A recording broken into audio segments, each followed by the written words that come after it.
Hello everyone, नमस्कार, आदाब, सत श्री अकाल। की हालचाल। मैं हूं डॉक्टर परमजीत और आप देख रहे हैं डॉक्टर एजुकेशन। दोस्तों, आज हम बात करेंगे फास्टिंग के बारे में और मैं आपको बताऊंगा फिजियोलॉजी ऑफ फास्टिंग। फास्टिंग में एग्जैक्टली आपके शरीर में क्या क्या होता है, फेजेस क्या है उसके एक्चुअली 3 फेजेस होते हैं। आपके अंदर हार्मोनल चेंजेस क्या होते हैं, आपके अंदर बाकी बॉडी के डिफरेंस मैकेनिज्म्स क्या चेंजेस आते हैं, इम्यूनिटी में क्या चेंजेस आते हैं और आपकी बॉडी कैसे अडेप्ट करती है कि अगर आपके अंदर खाना नहीं जा रहा है तो क्या होता है। फिर हम लास्ट में बात करेंगे थोड़ी इंटरमिटेंट फास्टिंग के बारे में, बिकॉज अभी तो हम फास्टिंग के बारे में पूरा बता रहे हैं और इंटरमिटेंट फास्टिंग के बारे में आपको बताएंगे और थोड़ी बहुत डिस्कशन वहां तक भी जाएगी। सो देखते रहिए डॉक्टर एजुकेशन। आइए शुरू करते हैं।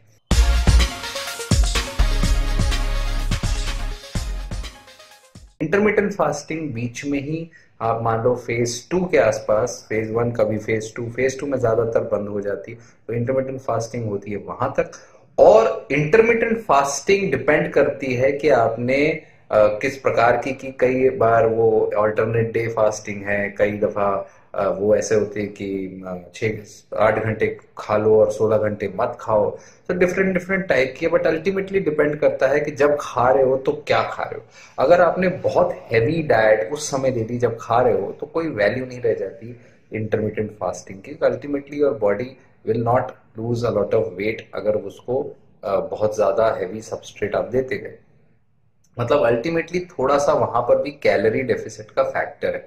अगर हम स्टडीज देखें तो जो सिस्टमिक एनालिसिस होते हैं, लंबे एनालिसिस, बहुत सारी स्टडीज को लेके उनको एनालिसिस करने वाली स्टडीज, सिस्टमिक एनालिसिस में ये देखा गया है लॉन्ग टर्म में अगर हम देखें तो जितना वेट लॉस कैलोरी डेफिसिट से हो रहा है उतना ही ना ज्यादा ना कम वेट लॉस इंटरमिटेंट फास्टिंग से हो रहा है।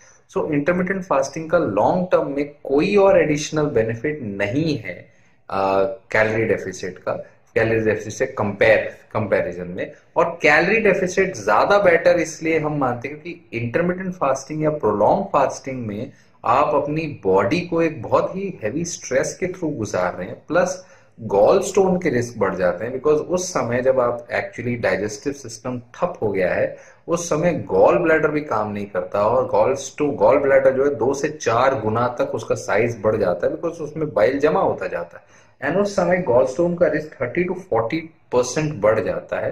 That is one risk. और भी ऐसी चीजें हैं जो अब देखने को मिल रही है कि ये रिस्क बढ़ता है। और ऑब्वियसली कोई भी सिक्के के 2 पहलू होते हैं। हमेशा आप कई वीडियोस में देखेंगे कि वो लोग इंटरमिटेंट फास्टिंग के बारे में एक आधी बहुत अच्छी चीज बता देंगे और ये नहीं उनको पता होगा या वो नहीं बताएंगे आपको कि नुकसान क्या है। सो फास्टिंग के अपने नुकसान हैं, इंटरमिटेंट फास्टिंग के अपने नुकसान हैं, लेकिन कैलोरी डेफिसिट एक अपना अच्छा तरीका है। So the best way to go is calorie deficit. And बीच बीच में अगर एक हाथ फास्टिंग हो भी गई सो आइडियली तो अगर आपको गॉल स्टोन है या गॉल ब्लैडर की प्रॉब्लम है तो उसको अवॉइड करें, लेकिन अगर फास्टिंग हो गई so it's okay because actually body responds to variation. So if you are doing a calorie deficit, vary your calories, that is much better than intermittent fasting or any other diet. So ये हुई बात दोस्तों fasting की। Keto diet पे एक video हमारा already है, वो आप देख लीजिएगा।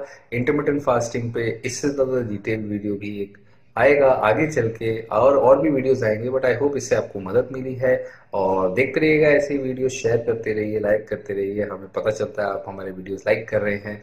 So that's all about this video. Thank you so much for watching. I am doctor education. Stay connected, stay healthy.